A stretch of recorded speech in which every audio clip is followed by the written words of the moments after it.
Video like जरूर कर लीजिए और ऐसे वीडियो लगातार फ्री में पाने के लिए चैनल को तुरंत सब्सक्राइब कर लीजिए और बेल आइकन को जरूर टैप कर लीजिए ताकि आगे भी सारे वीडियो आपको मिलते रहे। यूट्यूब में फॉलो करते हैं तो प्लीज ये वाला फ्री टेलीग्राम चैनल जरूर ज्वाइन कर लीजिएगा। सारे नोटिफिकेशन सारे अपडेट यहीं पे आते हैं, ध्यान रखिएगा। सारे क्वेश्चन अटेम्प्ट करिए और स्कोर अपना तुरंत कमेंट करके बताइए कितने सही हो रहे हैं कितने गलत हो रहे हैं, जल्दी से कमेंट करके बताइए। मेरा नाम है वैभव और आप लोग देख रहे हैं UP PSC best online coaching YouTube channel. दोस्तों यहाँ पर हम लोग कवर अप कर रहे हैं 780 पेजेस के स्टडी फॉर सिविल सर्विसेज को और उसमें सबसे पहले स्टार्ट किया गया है इंडियन हिस्ट्री और वो भी बिल्कुल स्टार्टिंग से, मतलब एंशिएंट इंडियन हिस्ट्री से हम लोगों ने स्टार्ट किया था। अभी तक हमने पूरा जो पाषाण काल था उसको देखा, उसके बाद सिंधु घाटी सभ्यता देखी, अब जो है आपका वैदिक काल चल रहा है और उसमें भी ऋग्वेद से रिलेटेड सारी चीज़ें कवर अप हो चुकी हैं। आज जो हम देखेंगे यहाँ पर वो है आपका यजुर्वेद के उपनिषद, उससे आगे बढ़ते चले जाएंगे। बट यहाँ पर एक चीज़ ज़रूर बोलूँगा कि आप देखो ये जो एंशिएंट इंडियन हिस्ट्री है कहीं पर भी यूट्यूब में किसी ने भी इतना अच्छे से कवर अप नहीं करवाया है कि जहाँ पर सारी चीज़ें आपको मिल जाएं। ये जो आप पीडीएफ देख रहे हो ये अपने आप में सफिशिएंट है किसी भी एग्जामिनेशन को क्रैक करने के लिए, बशर्ते इसमें जितनी चीज़ें दी गई हैं वो सारी आप कंठस्थ कर लें।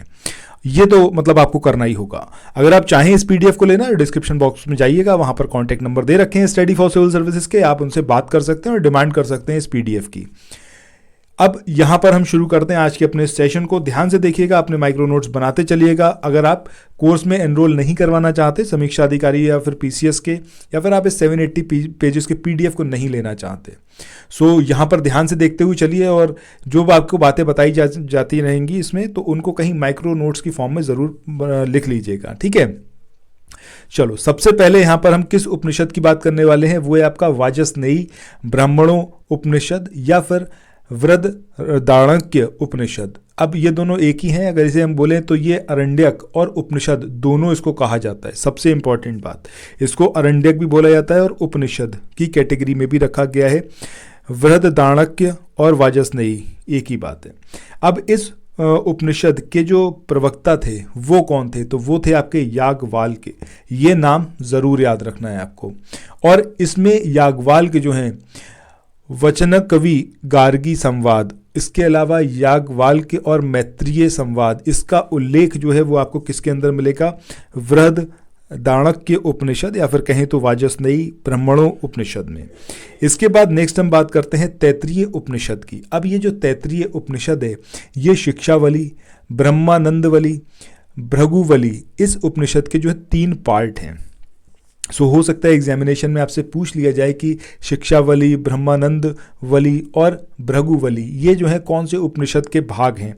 आपको ये 4 ऑप्शन दे दिए जाए, कठोप उपनिषद दे दिया जाए, श्वेताश्वर उपनिषद दे दिया जाए, तैत्तिरीय उपनिषद और मैत्रायणी उपनिषद। तो याद रखिएगा ये किसके पार्ट हैं, तैत्तिरीय उपनिषद के। और इसमें जो है गुरु और शिष्य के व्यवहार का आदर्श जो रूपरेखा है वो खींची गई है। मतलब गुरु और शिष्य के बीच में किस तरीके से वार्तालाप होना चाहिए, क्या आचरण रहना चाहिए शिष्य का गुरु के प्रति और गुरु का शिष्य। तो आगे चले, नेक्स्ट क्वेश्चन को देखें। इससे पहले कुछ एक इन्फॉर्मेशन है आप लोगों के लिए जो बहुत इंपॉर्टेंट है। अगर आप लोग उत्तर प्रदेश पीसीएस की तैयारी कर रहे हैं, आप आरओ की तैयारी करना चाहते हैं, बीईओ की तैयारी करना चाहते हैं, इन तीनों एग्जाम की अगर आप तैयारी करने चाहते हैं तो स्टडी फॉर सिविल सर्विसेज के कोर्सेज को आप ज्वाइन कर सकते हैं कंप्लीट तैयारी के लिए। ये वन स्टॉप डेस्टिनेशन है, यहाँ पर आपको सब कुछ मिलेगा जिसमें स्टडी मटेरियल रहेगा, टेस्ट सीरीज रहेंगी, पेड क्विज रहेंगी, सब कुछ आपको एक ही जगह पर मिलेगा। और ये सब कुछ सफिशिएंट होगा आपके एग्जाम को क्रैक करने के लिए, एग्जाम को निकालने के लिए। लेटेस्ट ग्रुप स्टार्ट हो चुके हैं और उन ग्रुप में आपको एडमिशन लेने के लिए सिंपली जो ये नंबर मैं आपकी स्क्रीन पर लिख रहा हूँ, इन नंबर्स पर आप कॉल कर सकते हैं। 8564880530 इस नंबर पर आप संपर्क कर सकते हैं। इसके अलावा 9696066089 इस नंबर पर कांटेक्ट कर सकते हैं, या फिर आप 7523864455 इन तीनों में से किसी भी नंबर पर कॉल करके आप हमसे संपर्क कर सकते हैं और ये लेटेस्ट ग्रुप जो है इसमें आप एडमिशन ले सकते हैं। के प्रति वो सारी चीजें आपको किसमें मिलेंगी, तैत्तिरीय उपनिषद में। इस उपनिषद में सदा सत्य बोलो, अन्न ही ब्रह्मा है, वही औषधि है, खूब अन्न खाओ, उपजाओ, अतिथि देवो भवा, मातृ देवी, और इन सब का जो है इसके अंदर उल्लेख मिलता है। सो ये काफ़ी इंपॉर्टेंट पॉइंट्स हैं इसके बारे में जो आपको यहाँ पर याद रखने चाहिए। इसके बाद आगे बढ़ते हैं और बात करते हैं कठोप उपनिषद की। अब ये जो कठोप उपनिषद है इसमें किसके बारे में है? ये क्वेश्चन एग्जैक्टली पूछा गया है कि यम और नचिकेता के बीच में जो संवाद हुआ, जो वार्तालाप हुआ, वो किस उपनिषद में दिया हुआ है। 4 ऑप्शंस आपको गिवन करे गए थे, प्रीवियस ईयर क्वेश्चन ही है एक तरीके से ये। सो कठोप उपनिषद जो है वो इसका सही आंसर आएगा।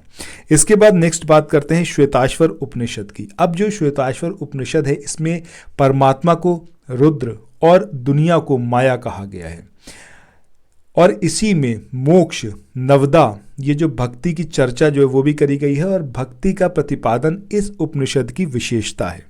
सो जब हम श्वेताश्वर उपनिषद की बात करेंगे तो हमें याद होना चाहिए, हमें इस बात को ध्यान में रखना पड़ेगा कि परमात्मा को क्या बोला गया है इसमें और दुनिया के लिए क्या बोला गया है। तो दुनिया है माया, परमात्मा है रुद्र। इसके अलावा मोक्ष की बात कर लें या फिर हम नवदा की बात कर लें तो नवदा भक्ति की, तो उसकी इसमें चर्चा करी गई है, और भक्ति का प्रतिपादन ये जो है इस उपनिषद की मुख्य विशेषता है।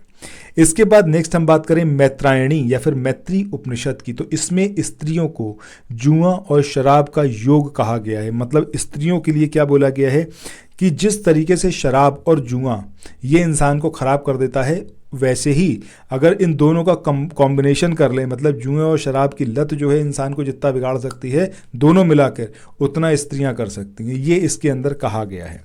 और इसमें जो है वो त्रिमूर्ति का उल्लेख किया गया है। This is one of the most important part. और इसी में सबसे पहली बार निराशावाद के तत्व भी दिखाई पड़ते हैं, ठीक है, श्वेताश्वर उपनिषद में।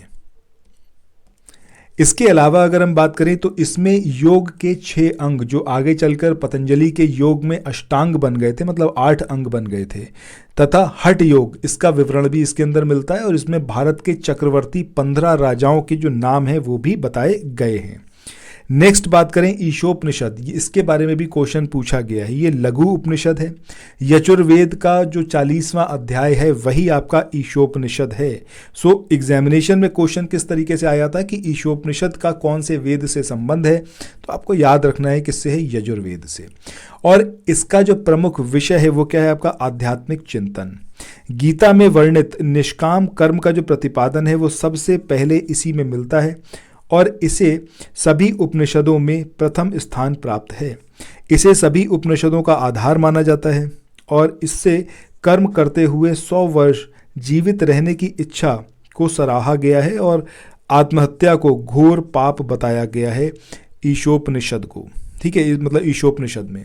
इसके बाद नेक्स्ट हम बात करते हैं, ये है आपका महानारायणीय उपनिषद। अब ये जो महानारायणीय उपनिषद है ये तैत्तिरीय संहिता का उपनिषद है, ठीक है, तैत्तिरीय संहिता का ये एक उपनिषद है, और इसमें नारायण की चर्चा करी गई है। जैसा इसका नाम है उसी तरीके से आप इसको पहचान सकते हैं। तैत्तिरीय अरण्यक में 2 उपनिषदों का समावेश है, एक है आपका तैत्तिरीय उपनिषद और दूसरा है आपका महानारायणीय उपनिषद। सो दोस्तों आज के इस वाले सेशन में यहीं तक करते हैं। नेक्स्ट जो हमारा वीडियो रहेगा उसमें हम लोग सामवेद के जो उपनिषद हैं उनको देखेंगे, और कुछ महत्वपूर्ण 1 लाइनर फैक्ट्स जो हैं उपनिषद के बारे में या फिर वैदिक काल के बारे में उनको कवर अप करेंगे।